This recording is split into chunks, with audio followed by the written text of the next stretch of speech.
له وأكبروه تكبيرا ونشهد أن سيدنا ومولانا محمدا الذي أرسله إلى الخلق كافة بشيرا ونذيرا وداعيا إلى الله بإذنه وسراجا منيرا وعلى آله وصحبه وسلم تسليما كثيرا كثيرا أما بعد فأعوذ بالله من الشيطان الرجيم بسم الله الرحمن الرحيم ألف لام ميم أحسب الناس أن يتركوا أن يقولوا آمنا وهم لا يفتنون ولقد فتنا الذين من قبلهم فليعلمن الله الذين صدقوا وليعلمن الكاذبين صدق الله مولانا العظيم وصدق رسوله النبي الكريم الأمين ونحن على ذلك لمن الشاهدين والشاكرين والحمد لله رب العالمين ببركة إن الله وملائكته يصلون على النبي يا أيها الذين آمنوا صلوا عليه وسلموا تسليما اللهم صل على سيدنا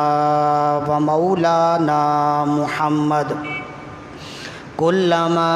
ذكره الذاكرون وصل على محمد كلما علم اللوح والقلم دعا إلى الله فالمستمسكون به مستمسكون بحبل غير منفصم مولاي صل وسلم دائما أبدا على حبيبك خير الخلق كلهم ثم الرضا عن أبي بكر وعن عمر وعن علي وعن عثمان ذي الكرم يا ربي بالمصطفى بلغ مقاصدنا واغفر لنا ما مضى يا واسع الكرم مولاي صل وسلم دائما أبدا على حبيبك خير الخلق كلهم حمد و صلات کے بعد تمام تعریف تمام محاسن و مکارم و محامد اسی ذوالجلال والاکرام کے لیے ہے جس نے لفظ کن سے کائنات کی تخلیق فرمائی. تمام زبانوں کی حمد و ثنا صرف اور صرف اسی رب لم یزل کے لیے ہے جس نے دنیا میں انسانوں کو پیدا فرمایا اور انسانوں کی ضروریات زندگی کی تمام اشیاء کو مہیا مسجع مرصع مرقع فرمایا. تمام تر تعریفات تمام تر حمد و ثنا صرف اور صرف اسی ذوالجلال والاکرام کے لیے ہے جس نے انسانیت کی رشد و ہدایت کے لیے انبیاء کرام علیہم الصلاۃ والسلام کو مبعوث فرمایا کہ وہ نفوس قدسیہ کاملہ دنیا میں آ کر اللہ کی وحدانیت اور اپنی رسالت لوگوں تک پہنچاتے رہے. کروڑ کروڑ صلاۃ و تسلیم ہو حضور سرور عالم سلطان دارین حبیب کبریا شفیع روز جزا علیہ التحیت والثناء کی بارگاہ میں کہ آپ تمام انبیاء کرام علیہ الصلاۃ والسلام کے آخر میں تشریف لائے اور آپ نے آ کر تمام بنی نوع انسان کو اخوت و بھائی چارگی ملنساری اخلاق بردباری اعلیٰ ظرفی اعلیٰ کردار کا درس و پیغام دیا. قبل اس کے گفتگو کا آغاز کیا جائے، ایک مرتبہ اپنے آقا و مولا صلی اللہ علیہ وسلم کی بارگاہ میں بلند آواز سے درود و سلام کے نذرانے پیش کیجیے۔ اللہم صلی علی سیدنا و مولانا محمد معدن الجود والکرم وعلی آلہ و اصحابہ وبارک وسلم صلاۃ و سلام علیک یا رسول اللہ صلی اللہ علیہ وآلہ وسلم۔ سنہ ہجری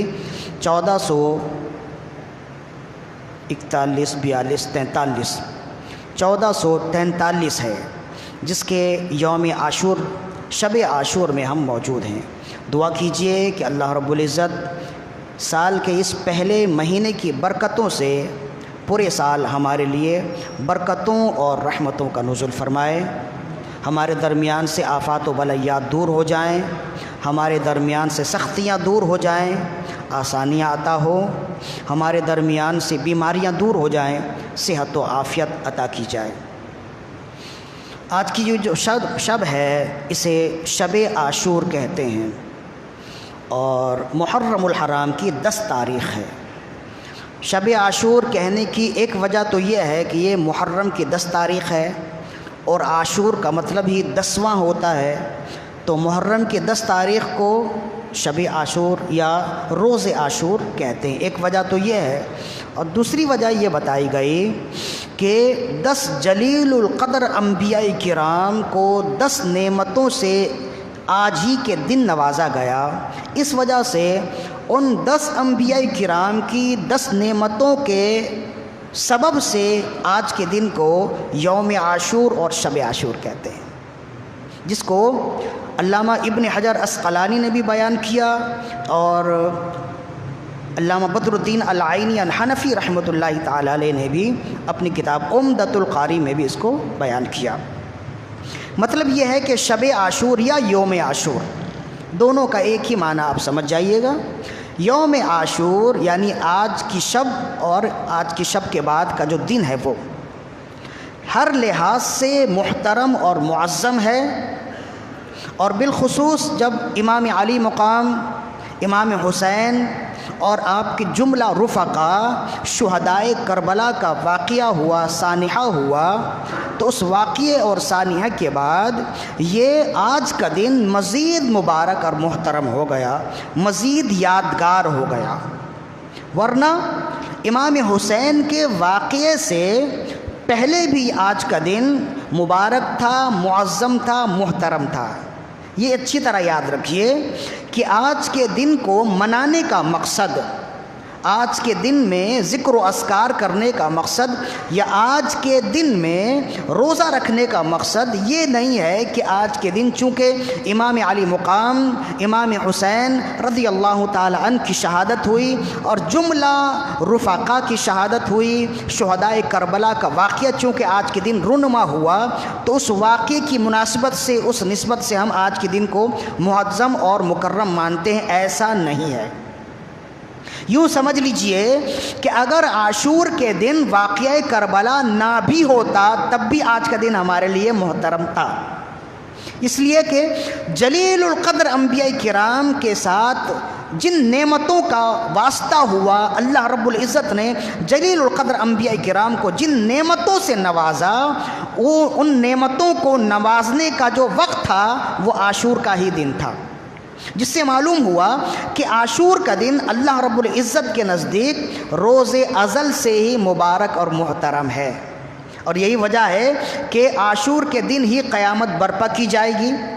یہی وجہ ہے کہ انبیاء کرام کا تعلق عاشور کے دن سے بہت زیادہ رہا۔ خود رسول اللہ صلی اللہ علیہ وسلم، ظاہر ہے کہ آپ کے دن، آپ کے زمانے میں تو واقعہ کربلا نہیں ہوا نا، رسول اللہ صلی اللہ علیہ وسلم کے وصال کے بعد واقعہ کربلا ہوا ہے، لیکن رسول اللہ صلی اللہ علیہ وسلم نے جب دیکھا کہ یہودی عاشور کے دن کا روزہ رکھتے تو آپ نے پوچھا، انہوں نے کہا کہ عاشور کے دن اللہ رب العزت نے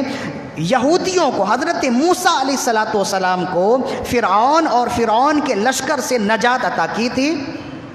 تو اس شکرانے میں ہم چونکہ یہودی ہیں تو حضرت موسیٰ علیہ السلام کے شکرانے میں کہ اللہ رب العزت نے یہودیوں سے فرعون کو دور کیا، بالخصوص موسیٰ علیہ السلام کی ذات سے فرعون کو دور کیا اور اسے غرق کیا، تو ہم اللہ کی بارگاہ میں ہدیہ تشکر پیش کرتے ہوئے شکرانے کے طور پر ہم آج کے دن کا روزہ رکھتے ہیں۔ تو رسول اللہ صلی اللہ علیہ وسلم نے فرمایا ہم تم سے زیادہ حضرت موسیٰ علیہ السلام سے محبت کرنے والے ہیں،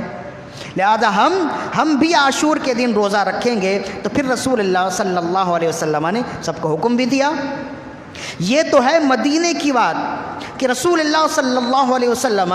جب مدینے میں آئے تو آپ نے عاشور کے دن کی اہمیت کے بارے میں یہودیوں سے یہ سنا، لیکن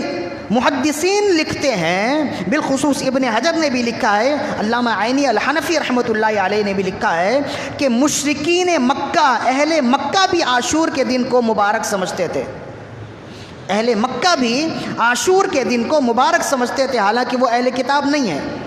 وہ تو مشرکین تھے نا، وہ تو بت پرست تھے، اس کے باوجود وہ اہل مکہ بھی عاشور کے دن کو مبارک سمجھتے تھے۔ اس کی کیا وجہ؟ تو رسول اللہ صلی اللہ محدثین روایت کرتے فرماتے ہیں اس کی وجہ یہ ہے کہ شروع زمانے سے لے کے رسول اللہ صلی اللہ علیہ وسلم کے زمانے سے قبل بھی یہ طریقہ تھا کہ خانہ کعبہ کا غلاف تبدیل کیا جاتا تھا عاشور کے دن۔ تو اتنا بڑا کام کیا جاتا تھا، تو اتنے بڑے کام کے لیے کوئی مبارک اور معظم دن ہی منتخب کرنا چاہیے، تو انہوں نے اتنے بڑے کام کے لیے جس دن کو منتخب کیا تھا وہ دن تھا عاشور کا دن۔ مطلب بتلانا یہ ہے کہ عاشور کے دن کی اہمیت شروع دن سے ہی زیادہ ہے۔ ہاں یہ کہہ لیجئے کہ جب واقعہ کربلا رونما ہو گیا تو مسلمانوں کے دلوں میں عاشور کے دن کی اہمیت مزید زیادہ ہو گئی، ورنہ اگر یہ واقعہ کسی دوسری تاریخ کو ہوتا تب بھی عاشور کا دن ہمارے لیے مبارک، محترم اور معظم تھا۔ لہذا آج کی شب کی فضیلت بھی بہت ہے، اور آج کی شب کے بعد جو دن آتا ہے اس کی بھی فضیلت میں رسول اللہ صلی اللہ علیہ وسلم نے بہت سی ارشاد فرمائے، وہ انشاءاللہ ہم آخر میں گفتگو کا اپنا حصہ بنائیں گے۔ ابتدائی طور پر یوں سمجھ لیجئے کہ واقعہ کربلا یا امام حسین اور آپ کے رفقا کا تذکرہ بالخیر از ابتدا تا انتہا کرنا تو ایک مجلس میں مشکل ہوتا ہے، اور اس کی وجہ یہ بھی بیان کی گئی کہ بعض علماء کرام نے تو منع ہی کیا کہ واقعہ کربلا جس طرح واعظین اور ذاکرین بیان کرتے ہیں ایسا نہ کیا جائے۔ اس کی وجہ یہ ہے کہ اسلام نے رونے سے منع کیا ہے، دھاڑے مارنے سے منع کیا ہے، چیخ و پکار کرنے سے منع کیا ہے، نوحہ سے منع کیا ہے۔ یہ تو ان کا طریقہ ہے جو کرتے، اہل سنت و جماعت کا یہ طریقہ نہیں ہے، بلکہ اسلام کا یہ طریقہ نہیں ہے۔ تو وہ رونے اور رلانے کے لیے قصے اور کہانیاں گھڑتے ہیں، ادھر ادھر کی باتیں لا کر امام حسین کی ذات سے منسلک کرتے، واقعہ کربلا سے منسلک کرتے۔ اس وجہ سے علماء اہل سنت نے منع کیا کہ اس طرح کا ذکر نہ کیا جائے۔ ہاں آپ کے فضائل بیان کیے جائیں، آپ کے مناقب بیان کیے جائیں، اور واقعہ کربلا سے جو سبق ملتا ہے وہ بیان کیا جائے جو اصل ہے۔ بھائی قرآن مجید بھی تو قصے بیان کرتا ہے نا، لیکن قرآن مجید کا کوئی تذکرہ کرنا یا پرانی قوموں کا واقعہ بیان کرنا فقط قصے کہانی کی طرح تو نہیں ہوتا، اس سے قرآن کا مقصد کیا ہوتا ہے؟ قرآن کا مقصد ہوتا ہے اس سے ہدایت دینا۔ تو واقعہ کربلا ایک تو کافی طویل ہے جو کتابوں میں موجود ہے، اور سب کے سب تاریخی کتابوں میں موجود ہونے کی وجہ سے غیر معتبر ہیں۔ جو مستند علماء نے بیان کیا ہے، جو لکھا ہے، وہ بھی کتابوں میں موجود ہے۔ بہرحال اس میں چونکہ غیر متوازن ہو جاتا ہے انسان جب گفتگو کرتا ہے واقعہ کربلا اور شہداء کربلا کا جب ذکر کرتا ہے تو بسا اوقات غیر متوازن ہو جاتا ہے، اس وجہ سے اس سے بچنے کا حکم دیا گیا، اور وہ شخص بیان کرے جو توازن برقرار رکھ سکتا ہو وہ بیان کرے۔ ایک اصل اس کا مقصد کیا ہے؟ واقعہ کربلا ہو یا امام حسین رضی اللہ تعالی عنہ کا تذکرہ ہو، اس سے اصل مقصد ہے ہدایت حاصل کرنا، اس سے ہمیں جو سبق ملتا ہے وہ سبق ہم نے آج معلوم کرنا ہے۔ امام حسین کی تو پوری زندگی ہمہ جہت ہے اور واقعہ کربلا کے اسباق بھی ہمہ جہت ہیں، تو اس میں بہت ساری باتیں ملتی ہیں، ان میں سے چند باتیں انشاءاللہ آج ہم گفتگو کا حصہ بنائیں گے۔ ایک بات، اور دوسری بات یہ ہے کہ واقعہ کربلا چونکہ اکثر و بیشتر ان لوگوں نے ذکر کیا ہے جو اہل سنت و جماعت کے نہیں ہیں، انہوں نے ذکر کیا ہے، اس وجہ سے ہمارے علماء کرام نے اس سے روکا ہے، منع کیا ہے۔ ہاں ان کے فضائل بیان کیے جائیں، ان کے مناقب بیان کیے جائیں تاکہ اہل بیت کی محبت لوگوں کے دلوں میں زیادہ ہو، نہ کہ وہ بیان کیا جائے جس سے انسان دھاڑے مار مار کر روئے، تو اس سے فائدہ نہیں ہے۔ ان میں سے اکثر و بیشتر روایات جھوٹی ہیں، من گھڑت باتیں ہیں، اس وجہ سے ہمارے علماء کرام نے اس سے منع فرمایا ہے۔ تو ایک بات جو اصل ہے وہ ہے اس سے ہدایت حاصل کرنا، اور آج کی محفل میں ہم انہی باتوں پر چند باتیں بیان کریں گے جس سے ہمیں کچھ خاص ہدایت ملتی ہے۔ چنانچہ خطبے میں جو آیت ہم نے تلاوت کی ہے اس میں اللہ رب العزت نے ایک خاص بات کی جانب اشارہ کیا، اور سورہ عنکبوت کی آیت ہے۔ قبل اس کے کہ گفتگو کا آغاز کیا جائے، ایک بار اپنے آقا و مولا صلی اللہ علیہ وسلم کی بارگاہ میں درود و سلام کے نذرانے پیش کیجیے۔ اللہم صلی علی سیدنا و مولانا محمد معدن الجود والکرم وعلی آلہ و اصحابہ وبارک وسلم، صلاۃ و سلام علیک یا رسول اللہ۔ سورہ عنکبوت قرآن مجید کے 20ویں پارے میں ہے، اور جن آیات مقدسہ کی تلاوت کا شرف حاصل کیا، سورہ عنکبوت کی بالکل ابتدائی 3 آیات ہیں، بالترتیب 1 2 3 ابتدائی 3 آیات ہیں۔ ان آیت مقدسہ میں اللہ رب العزت نے خطاب کیا، کل مومنین سے خطاب کیا، بلکہ تمام انسانوں سے خطاب کیا، بالخصوص مسلمانوں سے خطاب کیا، اور ارشاد فرمایا احسب الناس ان یترکوا ان یقولوا آمنا وهم لا یفتنون، کیا لوگ یہ سمجھتے ہیں، یعنی اہل ایمان یہ سمجھتے ہیں کہ وہ فقط یہ کہہ دینے سے چھوڑ دیے جائیں گے کہ ہم مومن ہو گئے اور وہ آزمائے نہیں جائیں گے؟ احسب الناس ان یترکوا ان یقولوا آمنا وهم لا یفتنون، کیا لوگوں نے یہ سمجھ لیا ہے یا اہل ایمان یہ سمجھتے ہیں کہ فقط ان کا کلمہ پڑھ لینا چھوڑ دیے جانے کے لیے کافی ہوگا، وہ گرفت نہیں کیے جائیں گے اور وہ آزمائے نہیں جائیں گے؟ فرمایا ایسا نہیں ہے، بے شک وہ آزمائے جائیں گے۔ فقط کسی کا صرف کلمہ پڑھ لینا کامیابی کے لیے کافی نہیں ہے جب تک وہ آزمایا نہ جائے۔ فرمایا احسب الناس ان یترکوا ان یقولوا آمنا وهم لا یفتنون، کیا لوگوں نے یہ سمجھ لیا کہ وہ چھوڑ دیے جائیں گے فقط یہ کہہ دینے سے کہ ہم ایمان لائے؟ حالانکہ اللہ کا طریقہ کیا ہے؟ فرمایا وَلَقَدْ فَتَنَّ الَّذِينَ مِن قَبْلِهِمْ فَلَيَعْلَمَنَّ اللَّهُ الَّذِينَ صَدَقُوا وَلَا يَعْلَمَنَّ الْكَاذِبِينَ، حالانکہ ہمارا یہ طریقہ ہے کہ ہم نے ان سے پہلے کے لوگوں کو بھی آزمایا۔ وَلَقَدْ فَتَنَّ الَّذِينَ مِن قَبْلِهِمْ، اللہ کا یہ طریقہ ہے کہ اللہ نے ہم سے پہلے کے لوگوں کو بھی آزمایا، اور اللہ نے فرمایا فَلَا يَعْلَمَنَّ اللَّهُ الَّذِينَ صَدَقُوا وَلَا يَعْلَمَنَّ الْكَاذِبِينَ، ان قریب ضرور بالضرور اللہ دعوی ایمان میں سچوں کو بھی ظاہر کر دے گا، اور دعوی ایمان میں جو جھوٹے ہیں انہیں بھی ظاہر کر دے گا۔ صرف کلمہ پڑھ لینے سے مسلمان ہو جانا اور ہر ایک کا مسلمان کہہ دینا یہ تو بہت آسان ہوتا ہے نا۔ جب اسلام کے تقاضے اس کے درمیان میں آئیں اور وہ اسلام کے تمام تقاضوں کو پورا کرے، پھر ہم کہیں گے کہ واقعی سچا مومن ہے، حقیقی مومن ہے، ورنہ تو کلمہ پڑھ لینا آسان ہوتا ہے ہر ایک کے لیے۔ یوں سمجھ لیجئے کہ انسان کا کلمہ پڑھ لینا اسلام میں داخل تو کر دیتا ہے، لیکن حقیقی مسلمان وہی ہوتا ہے اسلام کی چاشنی اور اسلام کی حقیقی روشنی اسی کے دل میں آتی ہے جو آزمائشوں کی بھٹی میں ہو کے گزرتا ہے۔ جب انسان آزمائشوں کی بھٹی سے ہو کر گزر جاتا ہے، پھر اس سے پوچھو کہ ایمان کیا ہے، پھر اس سے پوچھو کہ دین کیا ہے، دین کی اہمیت کیا ہے، دین کی محبت کیا ہے، تو وہ بتائے گا۔ ورنہ ہر شخص فقط کلمہ پڑھ لے تو بے شک وہ مسلمان تو ہوتا ہے، لیکن اس کے دل میں دین کی محبت اتنی نہیں ہوگی جتنی محبت اس کے دل میں ہوگی جس نے اسلام کی خاطر، دین کی خاطر، دین اسلام کی خاطر قربانیاں دی ہیں۔ اس کے دل میں جو محبت ہوگی، دین اسلام سے جو عقیدت ہوگی، وہ دوسرے انسان کے دل میں نہیں ہوگی۔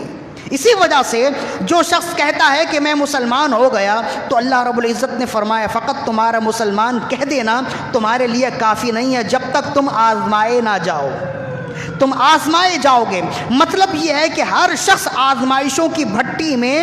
بھٹی سے گزار کے ہی دعوی ایمان میں سچا یا جھوٹا ہو جاتا ہے۔ اگر وہ آزمائشوں کی بھٹی میں گزرے اور گزرنے کے باوجود وہ اللہ کو ایک مانے، رسول اللہ کو اپنا نبی مانے، تمام آزمائشوں کو خندہ پیشانی سے برداشت کر لے، تو پھر واقعی وہ اپنے دعوی ایمان میں سچا ہے۔ اور اگر وہ آزمائشوں میں آنے کے بعد اپنے ایمان کو کمزور کر لے، اپنی زبان سے حرف شکایت لے آئے، تو مطلب یہ ہے کہ وہ کہتا کچھ تھا اب کر کچھ رہا ہے۔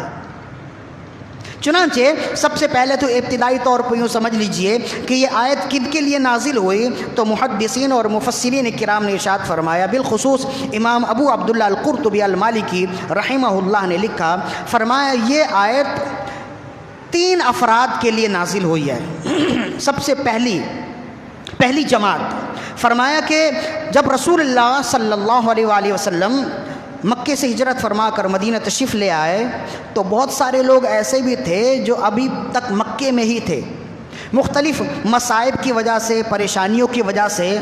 ان کے بال بچے، بیوی بچے سب ادھر ہی تھے، ان کو ایک ساتھ لے کر جانا ان کے لیے مشکل تھا۔ تو کثیر لوگ تو رسول اللہ صلی اللہ علیہ وسلم کے مدینے پہنچنے کے بعد آہستہ آہستہ مدینے آ گئے، لیکن ابھی بھی بہت سارے لوگ موجود تھے، وہ آنے کے انتظار میں تھے، لیکن چونکہ انہوں نے اپنا ایمان ظاہر کر دیا تھا تو اہل مکہ ان پر سختیاں کرتے، انہیں باہر جانے نہیں دیتے اور اچھی طرح سے انہیں دیکھتے۔ ان کے درمیان میں ایک یوں سمجھ لیجئے کہ اپنی نظروں کا محاصرہ کیے ہوئے تھے کہ یہ کہیں دائیں بائیں آگے پیچھے نہ ہو جائیں۔ تو یہ صحابہ کرام جانا تو چاہتے تھے لیکن پھر بھی جا نہیں سکتے، تو جو وہ صحابہ کرام جو مدینے پہنچ گئے تھے انہوں نے انہیں خط لکھا اور فرمایا صرف تمہارا کلمہ پڑھ لینا تمہارے دعوی کلمہ میں سچا نہیں ہوگا، صرف تمہارا کلمہ پڑھ لینا چھٹکارے کے لیے کافی نہیں ہوگا، جب تک تم بھی ایسے ہی ہجرت نہ کر جاؤ جیسے رسول اللہ نے ہجرت فرمائی اور جیسے ہم نے ہجرت فرمائی ہے۔ جب تم ہجرت کر کے آ جاؤ گے، جب ہجرت کی راہ میں صعوبتوں کو پالو گے، صعوبتوں کو برداشت کر لو گے، پھر اس بات کی دلیل ہوگی کہ تم نے جو دعوی ایمان کیا ہے تم اپنے دعوی ایمان میں سچے ہو، ورنہ اب تک تم پرکھے نہیں گئے، اب تک تم بھٹی میں صحیح طور پر جلائے نہیں گئے، پرکھ کی بھٹی میں صحیح طور پر جلائے نہیں گئے، لہذا تم اب تک دعوی ایمان میں اپنی سچے نہیں ہو۔ تو ان کے درمیان میں انہوں نے خط لکھا، ان کی جانب خط لکھا، تو وہ پڑھتے تو بہت تڑپتے۔ بہرحال ایک مرتبہ انہوں نے ارادہ کیا اور سب کے سب چلے۔ جب سب کے سب چلے تو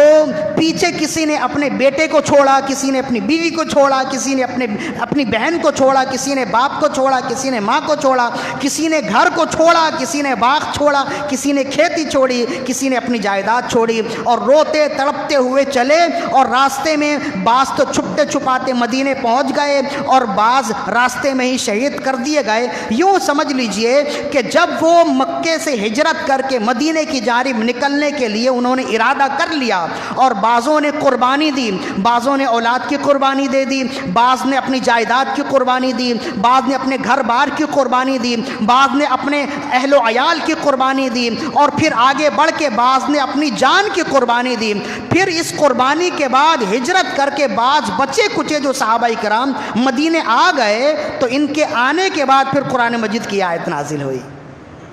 اور بتایا گیا کہ تم یہ سمجھ رہے تھے کہ تم نے کہہ دیا کہ لا الہ الا اللہ محمد رسول اللہ، کہ اللہ ایک ہے اور محمد صلی اللہ علیہ وسلم اللہ کے رسول ہیں، تم نے کلمہ پڑھ لیا، تو اب اس کلمے کے تقاضے تمہاری ذات سے ظاہر نہیں کیے جائیں گے، تمہیں پرکھا نہیں جائے گا، تم یہ سمجھ رہے تھے۔ لیکن اللہ رب العزت پرکھتا ہے تاکہ یہ ظاہر کر دے کہ دعوی ایمان میں سچا کون ہے اور دعوی ایمان میں جھوٹا کون ہے۔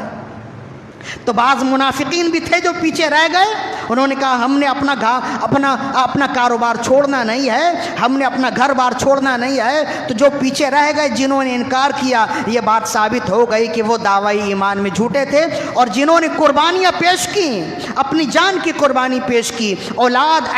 عیال کی قربانی پیش کی، اپنے مال کی قربانی پیش کی، اپنی جائیداد کی قربانی پیش کی، تو اللہ کی بارگاہ میں بھی سرخ روح ہو گئے، اور رسول اللہ صلی اللہ علیہ وسلم اور قیامت تک کے لیے تمام مومنین کی نظروں میں بھی سرخ روح ہو گئے، اور وہ کہہ سکتے ہیں کہ ہم پرکھے گئے، ہم آزمائے گئے، آزمائش کی بھٹی میں ہمیں جلایا گیا، حتیٰ کہ اللہ رب العزت نے ہمارا سچا ہونا تمام مومنین کے درمیان میں ظاہر کر دیا۔ ایک روایت ہے کہ اس سے مراد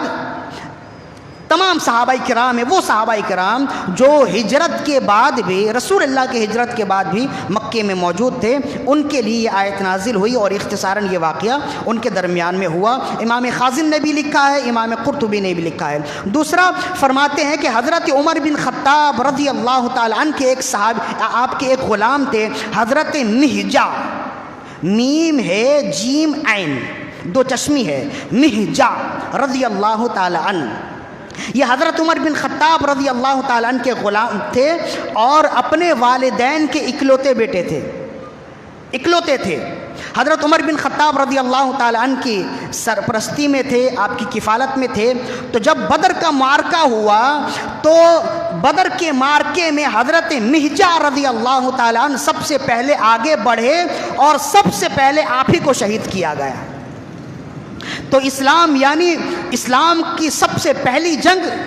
بدر ہے، اسلام کا سب سے پہلا غزوہ بدر ہے، اور غزوہ بدر میں سب سے پہلے شہید حضرت مہجا رضی اللہ تعالی عنہ ہیں۔ اس وجہ سے اب چونکہ یہ تو اکلوتے تھے، اس وجہ سے جب ان کے والدین رونے پیٹنے لگے تو رسول اللہ صلی اللہ علیہ وسلم نے انہیں تسلی دی، اور ان کے لیے قرآن مجید کی آیت نازل ہوئی کہ کیا لوگ یہ سمجھتے ہیں کہ آزمائے نہیں جائیں گے، صرف ان کا کلمہ پڑھ لینا ہی کافی ہوگا؟ احسب الناس ان یترکوا ان یقولوا آمنا وهم لا يفتنون ولقد فتنا الذين من قبلهم فليعلمن الله الذين صدقوا وليعلمن الكاذبين۔ حالانکہ اللہ نے ان سے پہلوں کو بھی پرکھا ہے تاکہ اللہ تعالیٰ ظاہر کر دے کہ دعوی ایمان میں سچا کون ہے اور جھوٹا کون ہے۔ تو جب یہ آیت نازل ہوئی، ان کے والدین انہیں صبر آ گیا، اور ان کے والدین سمجھ گئے کہ میرا بیٹا مرا نہیں بلکہ شہید ہوا ہے، اور اسلام کا سب سے پہلا شہید ہے، غزوہ بدر میں سب سے پہلے شہید۔ اور انہی کے بارے میں رسول کریم رؤوف الرحیم صلی اللہ علیہ وآلہ وسلم نے ارشاد فرمایا، چونکہ یہ غزوہ بدر میں سب سے پہلے شہید ہیں، تو رسول اللہ نے ان کے بارے میں یہ جملے آپ نے فرمایا، سید الشہداء المہجا، مہجا سید الشہداء ہے۔ امام حسین کے لیے بھی یہ لفظ استعمال ہوتا ہے نا، سید الشہداء کا لفظ امام حسین کے لیے بھی استعمال ہوتا ہے، اور سید الشہداء کا لفظ حضرت مہجا کے لیے بھی استعمال ہوا ہے، اور سید الشہداء کا لفظ حضرت امیر حمزہ رضی اللہ تعالیٰ عنہ جو رسول اللہ صلی اللہ علیہ وسلم کے چچا ہیں، ان کے لیے بھی استعمال ہوتا ہے۔ اپنے اپنے مقام پر، اپنے اپنے وقت میں سبھی سید الشہداء ہیں۔ فرمایا رسول اللہ صلی اللہ علیہ وسلم نے ان کے بارے میں خاص طور پر فرمایا کہ چونکہ یہ سب سے پہلے شہید ہیں، اس لیے اللہ نے انہیں یہ اجر و ثواب دیا، یہ مقام اور انہیں یہ مرتبت دی ہے کہ اولو من یدعا الی باب الجنہ المہجا، فرمایا دروازہ جنت سے سب سے پہلے جنہیں پکارا جائے گا وہ حضرت مہجا ہوں گے، جو جنت میں سب سے پہلے داخل ہوں گے، اور انہیں دروازہ جنت سے پکارا جائے گا کہ آپ تشریف لے آئیں۔ اس کی وجہ کیا ہے؟ اس کی وجہ یہ ہے کہ سب سے پہلے شہید ہیں اسلام میں، اس وجہ سے حضرت مہجا کو سب سے پہلے جنت کے دروازوں سے پکارا جائے گا۔ تو ان کے بارے میں ایک دوسری روایت یہ ہے کہ یہ آیت مذکورہ ان کے بارے میں نازل ہوئی۔ تیسری روایت یہ ہے کہ یہ آیت مذکورہ حضرت عمار یاسر رضی اللہ تعالیٰ جلیل القدر صحابی رسول ہیں، حضرت عمار بن یاسر رضی اللہ تعالیٰ ان کے بارے میں نازل ہوئی کہ جب انہوں نے کلمہ پڑھا، اور کلمہ پڑھنے کے بعد چونکہ یہ بھی خود بھی غلام تھے، تو کلمہ پڑھنے کے بعد ان کا آقا انہیں بہت تنگ کرتا، بہت ستاتا، بڑی تکلیفیں دیتا، اور یہ بار بار رسول اللہ صلی اللہ علیہ وسلم کی بارگاہ میں عرض کرتے کہ یا رسول اللہ صلی اللہ علیہ وسلم میرے لیے دعا کیجئے، اور رسول اللہ صلی اللہ علیہ وسلم ان کے لیے برکت کی دعا بھی کرتے۔ تو حضرت عمار یاسر رضی اللہ تعالیٰ عنہ کو دین اسلام کی خاطر بہت ستایا گیا، بہت کافی تفصیل ہے کہ انہیں کس طرح ستایا گیا۔ یوں سمجھ لیجئے کہ حضرت عمار یاسر رضی اللہ تعالیٰ عنہ کی کبھی پیٹھ کھل جاتی تو پیٹھ میں گڑھے ہوتے، چربی کے نشان ہوتے، سفید سفید گڑھے پڑے تھے۔ تو جب لوگ پوچھتے تو فرماتے کہ تپتے ہوئے انگارے میں مجھے الٹا لٹا دیا جاتا،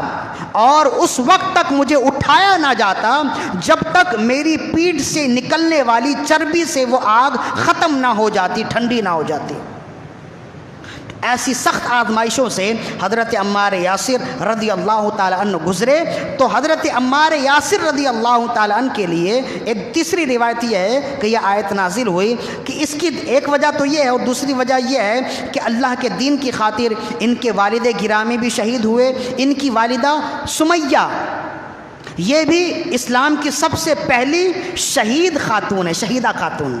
سب سے پہلے شہید تو وہ ہے نا، شہیدہ خاتون اسلام کی سب سے پہلی حضرت سمیہ ہیں رضی اللہ تعالی عنہ۔ ان کے والد بھی شہید ہوئے، ان کی والدہ بھی شہیدہ ہوئیں، اور ان کے بھائی حضرت عبداللہ بن یاسر یہ بھی شہید ہوئے۔ تو پھر حضرت عمار یاسر بالکل تنہا رہ گئے۔ اس کے بعد رسول اللہ صلی اللہ علیہ وسلم نے انہیں اپنی پناہ عطا فرمائی، انہیں آزاد کیا۔ ایک طویل واقعہ ہے ان کا، حضرت عمار یاسر رضی اللہ تعالیٰ عنہ کا۔ تو یہ آیت کریمہ ایک تیسری روایت یہ ہے کہ حضرت عمار یاسر رضی اللہ تعالی عنہ کے لیے نازل ہوئی۔ خلاصہ کلام کیا ہے؟ خلاصہ کلام یہ ہے کہ جیسے جیسے ایمان کا درجہ بڑھتا جاتا ہے ویسے ویسے آزمائشوں میں سختی زیادہ آتی جاتی ہے۔ یہ بھی اللہ کا قاعدہ ہے، یہ بھی اللہ کا قاعدہ ہے، اور اس کو خود رسول اللہ صلی اللہ علیہ وسلم نے بیان کیا ہے کہ ایسا نہیں ہے کہ ہر ایک سے آزمائش ایک ہی طرح کی ہوتی ہے۔ بالکل یوں سمجھ لیجئے کہ پہلی جماعت کے بچے سے بھی امتحان ہوتا ہے، اور 10ویں جماعت کے طالب علم سے بھی امتحان ہوتا ہے، لیکن پہلی جماعت کے بچے سے جو امتحان ہوتا ہے اس کا مقابلہ 10ویں جماعت کے طالب علم سے نہیں کیا جا سکتا۔ 10ویں جماعت کے بچے سے جو امتحان ہوگا، طالب علم سے جو امتحان ہوگا، وہ امتحان پہلی کے مقابلے میں سخت ہوگا۔ مطلب کیا ہے؟ جیسے جیسے درجات میں بلندی ہوتی ہے ویسے ویسے امتحانات سخت ہوتے چلے جاتے ہیں، سوالات سخت ہوتے ہیں۔ جس کا درجہ جتنا زیادہ بلند ہوگا اس پر آزمائشیں اتنی زیادہ ہی آئیں گی۔ یہ ہے خلاصہ کلام، اور اس خلاصہ کلام پر 2 حدیث سماعت فرما لیجئے۔ امام ترمذی روایت کرتے ہیں، جس کو امام ترمذی نے روایت کیا، اور حضرت سعد بن ابی وقاص رضی اللہ تعالی عنہ بھی اس کو روایت کرنے والے، حضرت ابو سعید الخدری رضی اللہ تعالی عنہ بھی اس کو روایت کرنے والے۔ دیکھیے کہ کتنی خوبصورت حدیث ہے۔ پوری تقریر کو رسول اللہ صلی اللہ علیہ وسلم نے چند جملوں میں سمیٹ دیا۔ حضرت سعد بن ابی وقاص رضی اللہ تعالی نے پوچھا، عرض کی، قلت ای الناس اشد بلاء یا رسول اللہ، یا رسول اللہ سب سے زیادہ مصیبت کس پر اترتی ہے؟ سب سے زیادہ کون آزمائشوں کا شکار ہوتا ہے؟ سب سے زیادہ بلائیں کس پر نازل ہوتی ہیں؟ سب سے زیادہ مصائب و آلام میں کون گھرتا ہے؟ تو رسول اللہ صلی اللہ علیہ وسلم نے ارشاد فرمایا، الانبیاء ثم الامثل فالامثل، سب سے زیادہ مصائب و آلام کا شکار انبیاء کرام کیے جاتے ہیں۔ امت میں انبیاء کرام کا درجہ سب سے اونچا ہے نا، تو جس کا درجہ، جس کا عہدہ، جس کا مقام، جس کا مرتبہ سب سے بلند ہے، اس بات کی دلیل ہے کہ سب سے زیادہ آزمائشوں پر یہی مبتلا کیے جائیں گے۔ اس وجہ سے جب پوچھا گیا یا رسول اللہ سب سے زیادہ آزمائشیں کس پر اترتی ہیں، فرمایا الانبیاء، سب سے زیادہ آزمائشیں انبیاء کرام پر اترتی ہیں، ثم الامثل فالامثل، پھر ان کے بعد جن کا درجہ ہے ان پر، پھر ان کے بعد جن کا درجہ ہے ان پر، پھر ان کے بعد جن کا درجہ ہے ان پر۔ یہ آزمائشیں اترنے کی درجہ بندی ہے۔ اور پھر رسول اللہ صلی اللہ علیہ وسلم نے ہمیں آسانی سے سمجھانے کے لیے قاعدہ کلیہ بیان کر دیا، فرمائے وَيُبْتَلَى الرَّجُلُ عَلَى حَسْبِ دِينِهِ فَمَنْ كَانَ فِي دِينِهِ صُلْبًا اشْتَدَّ بَلَاؤُهُ وَمَنْ كَانَ فِي دِينِهِ رِقَّةٌ هُوِّنَ عَلَيْهِ۔ فرمایا ہر شخص کو آزمائش اس کے دین کے مطابق کی جاتی ہے، ہر شخص کی آزمائش اس کے دین کے مطابق کی جاتی ہے۔ جو اپنے دین میں سخت ہوتا ہے اس پر آزمائش بھی سخت آتی ہے، اور جو اپنے دین میں ہلکا ہوتا ہے اس پر آزمائش بھی ہلکی ہوتی ہے۔ یعنی جس کا دین، جس کے دل کی گہرائی میں اسلام کی محبت رچ بس گئی ہو تو وہ دین میں پختہ ہو گیا نا، اس کے دل کی بنیاد میں دین اسلام داخل ہو گیا۔ فرمایا جو دین اسلام میں پختہ ہوتا ہے اس پر آزمائشیں زیادہ ہوتی ہیں۔ فمن کانا فی دینی صلبن اشتد بلاؤہ، جو اپنے دین میں سخت ہوتا ہے اس پر بلائیں سخت آتی ہیں، اس پر آزمائشیں سخت ہوتی ہیں۔ ومن کانا فی دینی رقتن، اور جس کے دین میں پلپلا پن ہوتا ہے، ہم جیسے ہوتے ہیں کہ تھوڑی سی آفت آ جائے، مصیبت آ جائے، خدا نخواستہ کوئی ایسی ویسی بات ہو جائے، تو بہت سے لوگوں کو ایسے بھی ہم تو اس زمانے میں دیکھتے ہیں نا، جو چند سکوں کی خاطر اپنا ایمان بیچ دیتے، اپنا عقیدہ بیچ دیتے، اچھی عیش زندگی کی خاطر اپنا عقیدہ، اپنے گھر والوں کا عقیدہ تبدیل کر دیتے۔ آج قادیانی گلی گلی نہیں گھوم رہے، غریبوں کو شکار کرتے اور انہیں اچھی پیشکش کرتے کہ ہم تمہاری زندگی اچھی کر دیں گے، عیش اور تنعم کی زندگی کر دیں گے، تمہارے بچے اعلیٰ اسکولوں میں پڑھیں گے، تمہاری زندگی اچھی ہو جائے گی۔ کرنا کیا ہوگا؟ عقیدہ ختم نبوت اپنی کتاب سے نکال دو، دل کی کتاب سے نکال دو، اپنے عقیدے سے نکال دو، اور مان لو کہ مرزا قادیانی بھی اللہ کا نبی تھا۔ تو جب ایسی پیشکش آتی ہے نا، تو جس کا ایمان سخت ہے، جس کے دل کی گہرائی میں اللہ اس کے رسول کا ایمان رچ بس گیا ہے، وہ تو کہے گا کہ کروں تیرے نام پہ جاں فدا، نہ بس ایک جاں دو جہاں فدا، دو جہاں سے بھی نہیں جی بھرا، کروں کیا کروڑوں جہاں نہیں۔ وہ تو یہ کہے گا کہ یا رسول اللہ تیرے ٹکڑوں پہ پلے، غیر کی ٹھوکر پہ نہ ڈال، جھڑکیاں کھائیں کہاں چھوڑ کے صدقہ تیرا، وہ تو یہ کہے گا۔ لیکن بعض ایسے بھی ہیں، اس زمانے میں ہیں، اور ہمارے ارد گرد کے ہی لوگ ہوتے ہیں جو چند ٹکے کی خاطر، دنیاوی مفاد کی خاطر اپنا دین و ایمان بیچ دیتے ہیں۔ کہتے یہ بھی ٹھیک ہیں، وہ بھی ٹھیک ہیں، تو ہر ایک کا ایمان ایک جیسا تو نہیں ہوا نا۔ فرمایا کہ جس کا ایمان سخت ہوتا ہے اس پر آزمائشیں سخت ہوتی ہیں، اور جس کا ایمان کمزور ہوتا ہے اس پر آزمائشیں بھی کمزور ہوتی ہیں۔ لیکن بہرحال آزمائشوں کے بعد نتیجہ کیا ہوتا ہے؟ فما یبرح العبد بالبلاء حتی یترکہ یمشی علی الارض فما علیہ من خطیئۃ او کما قال۔ فرمایا اس کے بعد کہ وہ آزمائشوں میں ہوتا رہتا ہے، جب آزمائشیں پوری ہو جاتی ہیں اللہ اسے اس حال میں چھوڑتا ہے کہ وہ زمین پہ چل رہا ہوتا ہے، اس کا ایک بھی گناہ نہیں ہوتا۔ سارے گناہ، ساری سیئات آزمائشوں کے ساتھ دھل جایا کرتی ہیں، سب کچھ ختم ہو جاتی ہیں۔ تو یہ ہے آزمائشوں کا ہونا اور آزمائشوں کا آنا، یہ کوئی بری بات نہیں ہے، یہ قاعدہ کلیہ بیان کیا ہے۔ ہم جیسے کمزور ایمان والے لوگ ہیں نا، اس کے باوجود ہم آزمائشوں سے محفوظ نہیں ہیں۔ ہاں یہ دعا کرنے کے لیے تو صوفیاء کرام نے اور اولیاء کاملین اور علماء کرام نے بھی کہا، انسان یہ دعا کرے کہ یا اللہ ہم آزمائش کے قابل نہیں ہیں، امتحان کے کہاں قابل ہوں میں پیارے اللہ، بے سبب بخش دے مولا، تیرا کیا جاتا ہے۔ یہ تو ہمارے صوفیاء کرام اور اولیاء کرام اور علماء کرام بیان کرتے ہیں کہ انسان یہ دعا کرے کہ اللہ آزمائشوں سے محفوظ رکھے، اس لیے کہ جب آزمائشیں آتی ہیں تو انسان کا دین بھی جاتا ہے، ایمان بھی جاتا ہے بسا اوقات۔ لیکن بہرحال کوئی شخص یہ نہیں کہہ سکتا کہ وہ آزمائشوں سے محفوظ ہے، وہ ایسا نہیں ہوگا۔ اس کی کیا وجہ ہے؟ اس کی وجہ یہ ہے کہ کوئی شخص کسی بھی درجے کے ایمان میں ہو، آزمائشوں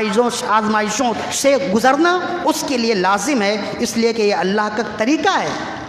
یہ اللہ کا قاعدہ ہے۔ اور خود رسول اللہ صلی اللہ علیہ وسلم نے اس کو بیان کیا کہ جو آزمائشوں سے گزر جائے وہی واقعی ایسا شخص ہوتا ہے جسے آپ کہہ سکتے ہیں کہ وہ کندن ہوتا ہے۔ بلکہ خود رسول اللہ صلی اللہ علیہ وسلم کا ایک فرمان تو یہ بھی ملتا ہے کہ تم میں سے کوئی شخص آزمائشوں کے بعد غمگین ہو جاتا ہے، لیکن اللہ کے نیک بندے ایسے ہیں کہ آزمائشوں کے بعد وہ ایسے خوش ہوتے ہیں جیسے تم میں سے کوئی شخص نعمتوں کے حصول کے بعد خوش ہوتا ہے۔ یعنی تم میں سے کوئی شخص اگر نعمتیں مل جائیں تو وہ کتنا خوش ہوتا ہے، لیکن اللہ کے نیک لوگ ایسے ہیں کہ جب آزمائشیں ان پر اتریں تو وہ سمجھ جاتے ہیں کہ اللہ مجھے آزما رہا ہے، اور اللہ کی نظر عنایت، نظر عطا اب میری ذات کے ساتھ متعلق ہے، اب میری ذات، میری زندگی میں اللہ کی نظر عنایت شامل ہے، تو وہ ایسے خوش ہوا کرتے ہیں۔ چنانچہ امام صفوری رحمۃ اللہ تعالی نے لکھا ہے کہ ایک خاتون کا نکاح ہوا اور اپنے شوہر کی بڑی تابعدار تھی، بڑا خیال رکھتی۔ رات میں شوہر نے پانی طلب کیا، وہ لے کر آئی اور رات بھر کھڑی رہی، شوہر سو گیا۔ صبح کے وقت جب آنکھ کھلی تو اس نے دیکھا کہ بیوی تو سرہانے کھڑی ہے، پانی کا کوزہ لے کر، پانی کا گلاس لے کر یا کٹورا لے کر کھڑی ہے۔ اس سے کہا کب سے کھڑی؟ کہا آپ نے پانی طلب کیا، پھر میں آئی تو آپ سو گئے تھے، میں نے کہا پتہ نہیں نہ جانے کب آنکھ کھل جائے تو پانی کی طلب ہو، اس وجہ سے رات بھر آپ کے پاس یہ پانی کا کوزہ لے کر، پانی کا کٹورا لے کر کھڑی رہی کہ کب آنکھ کھولے اور کب پانی کی طلب ہو تو میں آپ کے درمیان میں رہوں۔ تو شوہر کو بڑی خوشی ہوئی۔ 1 سال ہو گیا تھا شادی کو، 1 یا 2 سال ایسے ہی بتاتے ہیں۔ تو شوہر نے کہا میں تم سے راضی ہو گیا، میں تم سے خوش ہو گیا، تمہیں کیا چاہیے تم طلب کرو، میرے بس میں جو ہوا میں دوں گا۔ تو عورت نے کہا مجھے طلاق چاہیے، مجھے طلاق چاہیے۔ امام صفوری نے لکھا ہے اس کو، مجھے طلاق چاہیے۔ کہا کہ میں نے تو تمہیں خوش رکھا ہے، جہاں تک مجھ سے ممکن ہوا میں نے تمہارے ساتھ خیر خواہی کی ہے، جو تم نے طلب کیا جہاں تک مجھ سے ممکن ہوا میں نے وہ مہیا کیے، تو اب طلاق کی کیا نوبت ہے؟ طلاق کا مطالبہ کرنا یہ کیا معنی رکھتا ہے؟ اس نے کہا کہ نہیں مجھے طلاق چاہیے۔ تو اس نے کہا طلاق تو دے دوں لیکن مجھے سمجھ تو آئے اس کی وجہ کیا ہے؟ تو کہا پھر چلو رسول اللہ صلی اللہ علیہ وسلم کی بارگاہ میں۔ وہ چلے دونوں رسول اللہ صلی اللہ علیہ وسلم کی بارگاہ میں، تو راستے میں شوہر کو ٹھوکر لگی اور انگلی سے خون نکلنے لگا، پاؤں کے انگوٹھے سے خون نکلنے لگا، تو وہ ذرا سا تکلیف میں آیا۔ جب وہ تکلیف میں آیا تو اسے تکلیف ہوئی، تکلیف محسوس ہوئی اور پاؤں سے خون بھی نکلنے لگا، تو وہ رونے لگا، تکلیفوں سے چیخنے لگا۔ تو پھر اس کی بیوی نے کہا کہ اب مجھے طلاق نہیں چاہیے، اب تم مجھے گھر لے چلو، میں تمہارے ساتھ تمہارے گھر میں تمہارے ساتھ راضی ہوں۔ تو شوہر نے کہا کہ بے وجہ طلاق کا مطالبہ کرنا یہ بھی مجھے سمجھ نہیں آیا، اور بے وجہ طلاق کے مطالبے سے انکار کرنا یہ بھی مجھے سمجھ نہیں آیا، تو یہ معمہ کیا ہے یہ تو بتا دو۔ تو اس نے کہا 1 سال میں تمہارے ساتھ رہی، کبھی بھی میں نے تمہیں دکھ میں نہیں دیکھا، مجھے خطرہ ہوا کہ کہیں تمہارے رب نے تمہیں چھوڑ تو نہیں دیا ہے، اس لیے کہ جو نیک لوگ ہوتے ہیں انہیں اللہ دکھ دیتا ہے، تکلیف دیتا ہے، پریشانی دیتا ہے، تو مجھے خطرہ ہوا کہ کہیں میں ایسے شخص کے ساتھ تو نہیں کہ اللہ نے اسے چھوڑ دیا ہے جو اللہ کا نافرمان ہے۔ تو جب اللہ کا کوئی شخص ایسا نافرمان ہے اور مجھے شک ہے تو میں نافرمان کے ساتھ زندگی تو نہیں گزار سکتی، لیکن اب جب تمہیں چوٹ لگی اور تم کرائے تو مجھے احساس ہو گیا کہ جب تمہیں تکلیف مل گئی تو یہ اس بات کی دلیل ہے کہ اللہ تم سے راضی ہے۔ اب جب اللہ تم سے راضی ہے تو میں تمہارے ساتھ رہنے کے لیے راضی ہوں۔ تو ایسے لوگ بھی گزرے ہیں، ایسی خواتین بھی گزری ہیں کہ شوہر کو اگر تکلیف نہ ہو تو وہ طلاق کا مطالبہ کرتی ہیں۔ ہمارے زمانے میں اگر شوہر تکلیف دے دے تو وہ طلاق کا مطالبہ کرتی ہیں، ایسا ہی ہے نا؟ ہمارے زمانے میں تو معاملہ الٹا ہے، ہر شخص اور ہر عورت یہ سمجھتی ہے کہ اس کا نکاح جس مرد سے ہوا ہے ہمیشہ خوش رہنے کے لیے ہی ہوا ہے، تو زندگی فقط خوشی کے ساتھ رہنے کی وجہ نہیں ہے، زندگی نام خوشی کے ساتھ بھی گزارنے کا ہے، غمی کے ساتھ بھی گزارنے کا ہے۔ اچھی عورت وہ ہوتی ہے، اچھی بیوی وہ ہوتی ہے کہ غم کے ایام میں بھی شوہر کا ساتھ دے، اس کی حوصلہ افزائی کرے، اور خوشی کے ایام میں بھی اس کی حوصلہ افزائی کرے، اس کی زندگی میں توازن رکھے۔ ایسی خاتون کی ضرورت ہے۔ تو وہ خاتون تو اس وجہ سے ڈر رہی تھی کہ میرے شوہر پر کوئی مصیبت نہیں آئی، میرا شوہر ہمیشہ عیش و آرام کی زندگی میں رہتا ہے، تو کہیں ایسا تو نہیں کہ یہ شخص اللہ کا نافرمان ہو اور میں نافرمان کے ساتھ زندگی گزاروں۔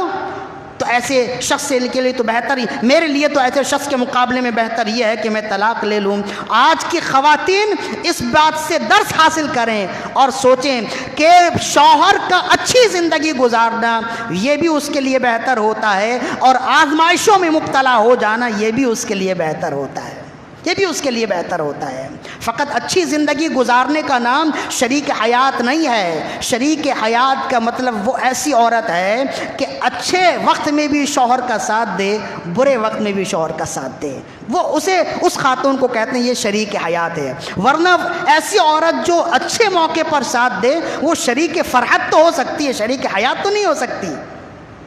شریک حیات ایسی خاتون کو کہیں گے، ایسی بیوی کو کہیں گے کہ شوہر کے جیب میں ایک ٹکا نہ ہو تب بھی وہ اس سے پیار و محبت سے تقاضا کرے، پیار و محبت سے اس کا ساتھ دے، اور جب شوہر کی جیب پیسوں سے گرم ہو تب بھی وہ اپنے شوہر کے ساتھ احترام کا ساتھ دے۔ ایسی عورت کو کہیں گے یہ شریک حیات ہے کہ اچھے موقع پہ بھی ساتھ دیتی ہے اور برے موقع پہ بھی ساتھ دیتی ہے۔ بہرحال یہ تو ایک اصلاحی پہلو تھا، یہ نکل گیا۔ تو بتلانا مقصود کیا تھا کہ ہر شخص کو آزمائش اس کے دین کے مطابق ہوتی ہے۔ از ابتدا تا انتہا میں نے اب تک یہ بیان کیا ہے۔ جب یہ سمجھ گئے تو پھر اب امام علی مقام، امام عرش مقام، امام حسین رضی اللہ تعالی عنہ پر جو آزمائش آئی تو کیا یہ آزمائش آنی نہیں چاہیے تھی؟ اس آزمائش کا آنا تو یقینی تھا، اس لیے کہ آپ رسول اللہ صلی اللہ علیہ وسلم کے بیٹے ہیں۔ رسول اللہ نے فرمایا کہ سب سے زیادہ دین کی راہ میں سب سے زیادہ مجھے ستایا گیا ہے۔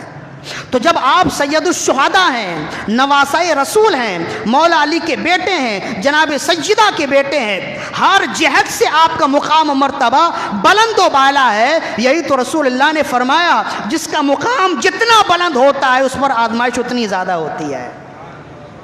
تو امام حسین کے بلندی درجات اور بلندی مقام کا تقاضا تھا کہ آپ پر آزمائش بھی سخت آئے، اور آپ نے ایسی آزمائش کی کہ اپنا بھی گلا کٹوایا اور اپنے نوجوان علی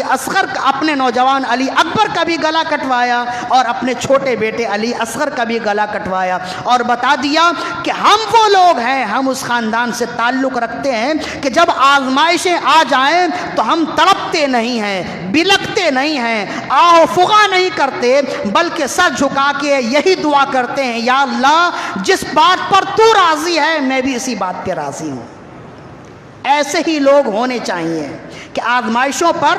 جب آزمائشیں آئیں، جب بلائیں آئیں، جب تنگیاں آئیں، جب آفات و بلیات آئیں تو انسان حرف شکایت زبان پہ نہ لائے۔ اچھا یہی وجہ ہے کہ آزمائشوں کا آنا امام حسین کی ذات سے ضروری تھا۔ یہی وجہ ہے کہ امام حسین کی جو شہادت ہوئی یہ اچانک تو نہیں ہوئی، اچانک نہیں ہوئی۔ جیسے ہمارے ہاں کسی کی شہادت ہو گئی نا بھائی، چلتے پھرتے کسی نے خدا نخواستہ کسی کو گولی مار دی، یا چلتے پھرتے خدا نخواستہ ایکسیڈنٹ میں کوئی مر گیا تو وہ بھی تو شہید ہے نا۔ تو یہ اچانک کی شہادت ہوتی ہے۔ امام حسین کی شہادت اچانک تو نہیں ہوئی نا، آپ تو ابھی گود میں تھے، آپ کی شہادت کی خبر پھیل چکی تھی، جس کے صاحب مشکات نے بھی لکھا ہے، سوائق و محرقہ میں بھی لکھا ہے، مختلف حدیث کی کتابوں میں موجود ہے۔ حضرت انس بن مالک بھی اس کو روایت کرنے والے، ام الفضل بھی روایت کرنے والی ہیں، جناب عائشہ صدیقہ رضی اللہ عنہا بھی اس کو روایت کرنے والے ہیں، ام سلمہ رضی اللہ تعالی عنہا بھی اس کو روایت کرنے والی ہیں۔ فرماتے ہیں کہ رسول اللہ صلی اللہ علیہ وآلہ وسلم امام حسین رضی اللہ تعالی عنہ کو گود میں لیے ہوئے ہیں، اور جب جناب سیدہ حضرت ام الفضل رضی اللہ تعالی عنہ، یہ حضرت عباس کی اہلیہ ہیں ام الفضل، جب رسول اللہ صلی اللہ علیہ وسلم کے قریب آئیں تو دیکھا کہ رسول اللہ صلی اللہ علیہ وسلم کے چشمان مبارک سے آنسو جاری ہیں اور امام حسین کے اوپر گر رہے ہیں، ان کے کپڑے پر گر رہے ہیں۔ فرمایا یا رسول اللہ صلی اللہ علیہ وسلم، نواسے کو گود میں لے کر یہ رونا یہ کیا معنی رکھتا ہے، کس وجہ سے ہے؟ تو رسول اللہ صلی اللہ علیہ وآلہ وسلم نے ارشاد فرمایا جبریل امین ابھی حاضر خدمت ہوئے اور انہوں نے مجھے یہ خبر دی، ان ابنی ستقتل بارض یقال له کربلا، میرا یہ بیٹا ان قریب شہید کر دیا جائے گا ایسی زمین میں جس زمین کو کربلا کہتے ہیں۔ تو رسول اللہ صلی اللہ علیہ وسلم نے امام حسین کی شہادت کی پیشن گوئی یا شہادت کی خبر تو اس وقت آپ نے دے دی تھی جب آپ گود میں تھے، بلکہ ایک روایت میں تو آپ کی پیدائش سے پہلے ہی آپ کی شہادت کی خبر مشہور تھی، لیکن وہ روایت چونکہ ضعیف ہے اس وجہ سے ہم نے اسے چھوڑ دیا ہے۔ بہرحال حضرت ام سلمہ کی روایت بھی موجود ہے جو مشکات المصابیح میں موجود ہے کہ حضرت ام سلمہ رضی اللہ تعالی عنہ نے دیکھا کہ رسول اللہ صلی اللہ علیہ وسلم امام حسین کو گود میں لیے رو رہے ہیں، تو آپ نے جب پوچھا تو فرمایا کہ مجھے جبریل امین نے خبر دیا ہے کہ میرا یہ بیٹا، میری امت کے چند لوگ میرے اس بیٹے کو شہید کر دیں گے، کربلا کے میدان میں شہید کریں گے، اور جس جگہ یہ شہید کریں گے امام حضرت جبریل امین نے اس جگہ کی مٹی بھی مجھے دی ہے۔ تو وہ مٹی حضرت رسول اللہ صلی اللہ علیہ وسلم نے ام سلمہ کے حوالے کی اور فرمایا جس دن یہ مٹی سرخ ہو جائے سمجھ جانا میرے بیٹے کی شہادت ہو گئی ہے۔ تو ام سلمہ اکثر و بیشتر وہ مٹی دیکھا کرتی اور کہتی کہ اے مٹی جس دن تو سرخ ہو جائے گی وہ دن کیا قیامت کا دن ہوگا۔ تو پھر کہتی ہیں کہ جس دن امام حسین کی شہادت ہوئی، ظہر کی نماز کے وقت میں حضرت ام سلمہ ظہر کی نماز پڑھ کے کچھ دیر کے لیے آپ لیٹی تو آپ نے خواب میں آپ نے دیکھا کہ رسول اللہ صلی اللہ علیہ وسلم ان کے درمیان میں جلوہ گر ہوئے اور ہاتھ میں ایک مٹی ہے، ایک شیشی ہے جس میں مٹی ہے، جس میں خون ہے، اور آپ کے سر اقدس کے بال غبار آلود ہیں۔ عرض کی یا رسول اللہ صلی اللہ علیہ وسلم آپ اس وقت اور آپ کا حال ایسا اور آپ کے ہاتھ میں شیشی کیا ہے؟ فرمایا میں مقتل حسین سے آ رہا ہوں، میرے نواسے حسین کو شہید کر دیا گیا اور یہ خون ہے میرے حسین کی، قیامت کے دن یہ خون رب کی بارگاہ میں پیش کروں گا اور جنہوں نے انہیں شہید کیا ہے ان سے بدلے کا تقاضا کروں گا۔ تو یہ گھبرا کر اٹھی، فوراً ان کے پاس تو مٹی تھی، جب یہ مٹی جا کر دیکھتی ہیں تو وہ مٹی بھی ایسے ہی سرخ ہو گیا جیسے کہ خون سرخ ہوتا ہے۔ تو امام حسین رضی اللہ تعالیٰ عنہ کی شہادت آپ کی پیدائش سے پہلے اور ایک صحیح روایت کے مطابق آپ کی پیدائش کے فوراً بعد ہی مشہور ہو گئی تھی۔ صحابہ کرام میں سے اکثر و بیشتر صحابہ کرام کو یہ معلوم تھا کہ یہ شہید کر دیے جائیں گے، بالکل اسی طرح جیسے رسول اللہ صلی اللہ علیہ وسلم نے حضرت عثمان غنی رضی اللہ تعالیٰ عنہ کی شہادت کی خبر دی تھی، حضرت عمار یاسر کی شہادت کی خبر دی تھی، خود رسول اللہ صلی اللہ علیہ وسلم نے آپ نے فرمایا تھا کہ تم ایک جنگ میں شہید کر دیے جاؤ گے اور شہادت سے پہلے تمہارا آخری کھانا دودھ ہوگا۔ تو جب آپ ایک جنگ میں گئے اور جب آپ نے دودھ نوش فرمایا تو آپ کہنے لگے ہو سکتا ہے کہ یہی جنگ میری زندگی کی آخری جنگ ہو اور اب میری زندگی ختم ہوئی، اس لیے کہ رسول اللہ صلی اللہ علیہ وسلم نے مجھے یہی خبر دی تھی اور پھر اسی خبر کے مطابق آپ کی شہادت ہوئی۔ تو رسول اللہ صلی اللہ علیہ وسلم نے بہت سے صحابہ کرام کی شہادت کی خبر دی، ان میں سے امام حسین رضی اللہ تعالیٰ عنہ بھی شامل ہیں، اور آپ کی شہادت کی خبر ایسی مشہور تھی کہ اکثر و بیشتر صحابہ کرام یہ جانتے تھے کہ امام حسین شہید کر دیے جائیں گے۔ یہی وجہ ہے کہ جب امام حسین مکے سے کوفہ کی جانب ہجرت فرما رہے تھے کہ کوفہ کے لوگوں نے جب خط دیے اور کہا کہ آپ آئیں، ہم آپ کے ہاتھ پر بیعت کریں گے، آپ کے لیے ہم نے جگہ خالی رکھی ہے، ہم نے یزید کے ہاتھ پہ بیعت نہیں کی، ہم آپ سے بیعت کریں گے، تو اکثر و بیشتر صحابہ کرام کے دل میں یہ بات تھی کہ رسول اللہ نے فرمایا کہ یہ شہادت کے مرتبے پر فائز ہوں گے، تو صحابہ کرام انہیں روکنا چاہتے تھے، مشورے دیے کہ آپ نہ جائیں۔ بہرحال حضرت مسلم بن عقیل کو پہلے آپ نے بھیجا، پھر مسلم بن عقیل نے جب وہاں کے حالات سازگار ہونے کی اطلاع دی تو پھر آپ بھی وہاں تک چلے، آپ نے بھی ہجرت فرمائی اور میدان کربلا میں آپ تشریف لے آئے، پھر آپ کی شہادت ہوئی۔ تو یہ سارا واقعہ بتاتا ہے کہ امام حسین رضی اللہ تعالیٰ عنہ کی شہادت اچانک نہیں ہوئی، بلکہ آپ کی شہادت کی خبر تو بہت پہلے سے موجود تھی۔ لیکن یہاں یہ سوال آتا ہے جب آپ کی شہادت کی خبر موجود تھی تو پھر رسول اللہ صلی اللہ علیہ وسلم نے آپ کی شہادت سے بچنے کی آپ کے لیے دعا کیوں نہیں کی؟ رسول اللہ نے آپ کے لیے دعا کیوں نہیں کی؟ اور ہمارا ایمان ہے، یقین ہے کہ اگر رسول اللہ دعا کر دیتے کہ یا اللہ میرے بیٹے کی شہادت سے اسے بچا لے اور اسے شہادت سے محفوظ رکھ دے، تو رسول اللہ صلی اللہ علیہ وسلم کی دعا سے امام حسین شہادت سے بچ جاتے، بالکل بچ جاتے۔ تو رسول اللہ صلی اللہ علیہ وسلم نے دعا کیوں نہیں کی؟ یہی اصل بات ہے۔ اس لیے اس کی وجہ یہ ہے کہ بے شک رسول اللہ نے بہت سو کو دعا دی اور وہ موت سے بچے بھی ہیں، یہ ایک طویل گفتگو ہے۔ لیکن امام حسین کے لیے جب آپ کی شہادت کی خبر آپ کو ملی اور آپ نے خبر دی، اس کے باوجود آپ نے ان کی زندگی کے لیے دعا نہیں کی۔ اس کی وجہ یہ ہے کہ امتحان میں نہ جانے کی دعا نہیں کی جاتی، امتحان میں کامیابی کی دعا کی جاتی ہے، ثابت قدمی کی دعا کی جاتی ہے۔ بھائی 1 سال کے بعد امتحان ہوگا تو باپ ایسا ہے کہ اپنے بیٹے کو امتحان سے روکے؟ وہ تو اپنے بیٹے کو بھیجتا ہے، لیکن بھیجنے سے پہلے اسے اچھی طرح یاد دلاتا ہے، اسے کامیاب کرنے کے لیے تمام تقاضے پورے کرتا ہے، اس کی اچھی طرح تیاری کرتا ہے۔ تو امتحان سے روکنا یہ بزدلی ہے، امتحان میں جا کے امتحان میں کامیاب ہونا اور بڑوں کا اس شخص کے لیے دعا کرنا، یہی صحیح جواں مردی ہے۔ تو رسول اللہ صلی اللہ علیہ وسلم نے اس وجہ سے امام حسین رضی اللہ تعالیٰ عنہ کی شہادت آپ نے بیان کی ہے، لیکن ان سے محفوظ رہنے کی دعا نہیں کی۔ اس کی وجہ یہی ہے کہ ثابت قدمی کی دعا کی جاتی ہے، نہ کہ اس سے بچنے کی دعا کی جاتی ہے، اس لیے کہ آپ کو معلوم تھا کہ چونکہ ان کا مقام اور مرتبہ اتنا بلند ہے، ان کے مقام اور بلندی مرتبہ کا تقاضا ہے کہ ان پر امتحان سخت ہے۔ لہذا اب خلاصہ کلام کیا ہے؟ خلاصہ کلام یہ ہے کہ امام حسین کی پوری زندگی سے،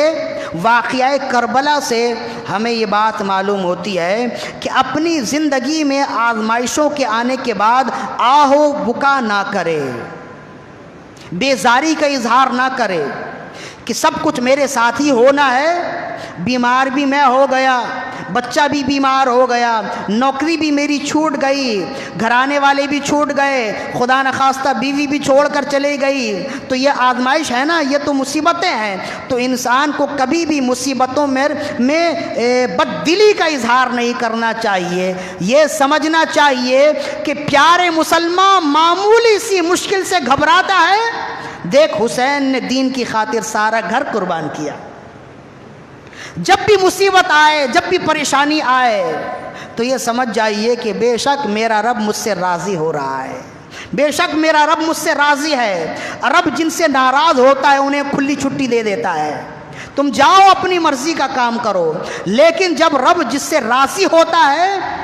تو اپنے دعوی ایمان کو ثابت کرنے کے لیے، ظاہر کرنے کے لیے رب انہیں آزمائشوں کی چکی میں ڈھالتا ہے، تاکہ دیکھیں تو صحیح، لوگ بھی دیکھ لیں کہ میں جو کہتا ہوں یہ میرا بندہ ہے تو واقعی یہ میرا بندہ ہے کہ نہیں، لوگوں کو بھی معلوم ہو جائے۔ تو اللہ کو تو معلوم ہے کہ یہ دعوی ایمان میں سچا ہے کہ جھوٹا ہے، لیکن اللہ کو لوگوں کے درمیان میں ظاہر کرنا مطلوب ہوتا ہے۔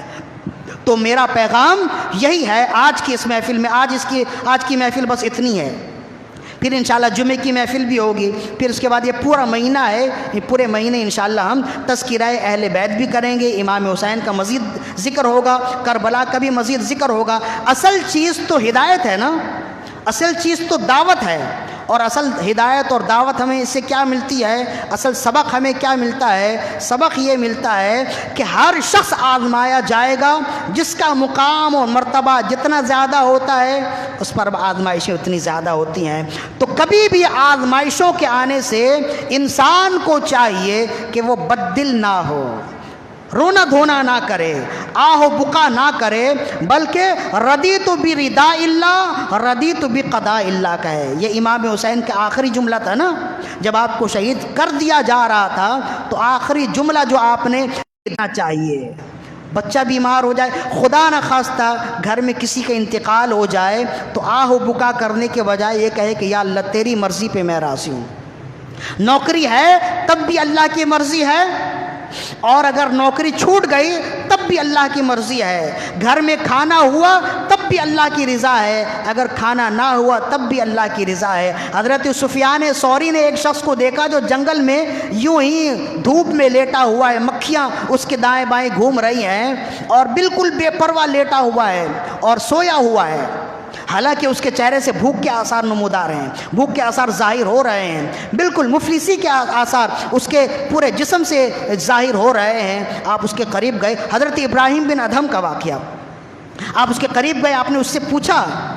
کہ اتنی آسانی سے سوئے ہوئے ہو، ایسا لگتا ہے کہ تم نے سارا سب کچھ کھا لیا، ایسا لگتا ہے کہ ساری دنیا کی دولت اور نعمت تمہیں ملی ہوئی ہے، ایسی بے فکری کی زندگی اور ایسی بے فکری سے لیٹے ہوئے ہو، ایسا لگتا ہے کہ بادشاہ وقت بھی اتنا بے فکر نہیں ہوتا۔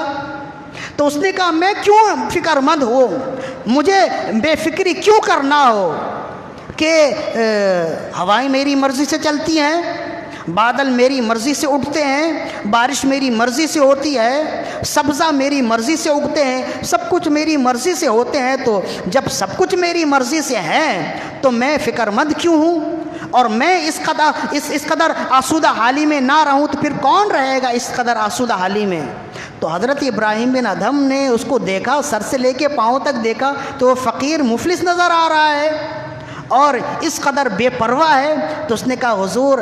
اصل بات تو یہ نہیں ہے، اصل بات تو کچھ اور ہے، آپ وہ اصل بات بتائیں تاکہ مجھے اس سے ہدایت ملے، مجھے اس سے سبق ملے۔ انہوں نے کہا اصل میں نے اپنی رضا کو رب کی رضا بنا دیا ہے اور میں رب کی رضا پہ راضی ہوں۔ تو جب رب کی رضا سے بارش ہوتی ہے تو گویا میری رضا سے بارش ہوتی ہے، جب رب کی رضا سے ہوا چلتی ہے تو گویا میری رضا سے ہوا چلتی ہے، جب رب کی رضا سے سبزہ اگتا ہے گویا میری رضا سے سبزہ اگتا ہے۔ میں نے اپنی رضا رب کی رضا کے حوالے کر دی ہے۔ اسی کو کہتے ہیں مقام ولایت۔ جب انسان اونچے مقام تک پہنچتا ہے تو اس کا مقام و مرتبہ ایسا ہو جاتا ہے۔ میرا پیغام یہی ہے، ایک پیغام ہو گیا۔ دوسرا پیغام یہ ہے کہ کل عاشورے کا دن ہے، اس دن میں روزے رکھنے کی بڑی فضیلت آئی ہے، روزہ رکھیے، صدقہ و خیرات کیجیے۔ پہلے بھی میں نے بیان کیا کہ رسول اللہ صلی اللہ علیہ وآلہ وسلم نے ارشاد فرمایا من وسع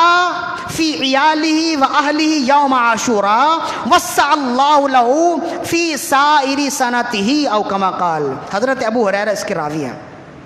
جو عاشورے کے دن اپنے گھر والوں کو اور خاندان والوں پر وسعت کرے گا، اللہ پورے سال کے لیے اس کے لیے وسعت لکھ دے گا، اس کے لیے کشادگی لکھ دے گا، پورے سال اس کے لیے وسعت اور کشادگی کا سال ہوگا۔ جو عاشورے کا دن اپنے گھر والوں میں وسعت کرے گا، دسترخوان وسیع کرے گا، اڑوس پڑوس کے لوگوں کو کھلائے گا، بچوں کو کھلائے گا۔ کہ بڑا ہمارے بزرگان دین فرماتے ہیں عاشورے کے دن کھانا بھی کھلائے، اپنے بچوں کو بھی کھلائے، گھر والوں کو کھلائے، خاندان والوں کو کھلائے، اور ہو سکے تو اس موسم کے جو پھل ہیں وہ پھل بھی کچھ خریدے، انہیں چھوٹے چھوٹے ٹکڑے کر لے اور اڑوس پڑوس کے چھوٹے چھوٹے معصوم بچوں کو کھلائے۔ اس لیے کہ معصوم بچے وہ بے مطلب کی دعا دیتے ہیں، ان میں مقصد نہیں ہوتی ہے۔ معصوم بچوں کی دعائیں جلدی لگتی ہیں۔ یہ صوفیاء کرام فرماتے ہیں کہ جب تنگی آ جائے نا، جب پریشانی آ جائے تو کچھ بھی میٹھی چیز بنا لیں یا میٹھی چیز خرید لیں اور چھوٹے چھوٹے معصوم بچوں میں تقسیم کر دیں، اس لیے کہ ایک بچہ بھی آپ سے راضی ہو گیا اللہ آپ سے راضی ہو جائے گا۔ تو عاشورے کے دن یہ کریں، روزہ رکھیں اور گھر والوں میں وسعت کریں، ذکر و اذکار کریں، سبیل لگائیں، پانی کی سبیل لگائیں، لیکن ادھم بازی کرنے والوں کو پانی کی سبیل نہ دیں، بلکہ ایسے لوگوں کو کے درمیان میں پانی کی سبیل، اب تو راستوں میں لگاتے ہیں نا جہاں سے ادھم بازی کرنے والے لوگ گزر رہے ہوتے ہیں، تو سبیلیں لگانے کا بہتر جگہ یہ ہے کہ مسجدوں میں گلیوں میں سبیلیں لگائیں تاکہ نوجوان پئیں، بچے پئیں، خواتین پئیں۔ راستوں میں کون پیے گا؟ وہی پیے گا جو ادھم بازی کرتا ہوا جا رہا ہے۔ تو اس سے بھی روکنا ہے، اس لیے کہ جو برائی کر رہا ہے اس برائی میں معاونت کرنے والا بھی اسی میں شامل ہو جاتا ہے۔ تو سبیلیں لگائیں، ٹھنڈا پانی پلائیں، شربت پلائیں، ذکر و اذکار کریں، اور اس ماہ محرم الحرام کی برکتوں سے خود بھی فیضیاب ہوں، مستفیض ہوں، اور دوسروں کے لیے بھی دعا کریں، اپنے اہل و عیال کے لیے دعا کریں، روزے رکھیں، ذکر و اذکار کریں، محفلوں کا انعقاد کریں جس میں شہدائے کربلا کا ذکر کیا جائے، اس سے نکلنے والے فوائد بھی بیان کیے جائیں۔ اللہ رب العزت سے دعا ہے کہ خالق کی کائنات ہماری آج کی حاضری اپنی بارگاہ میں قبول و مقبول فرمائے۔ وما علینا الا البلاغ۔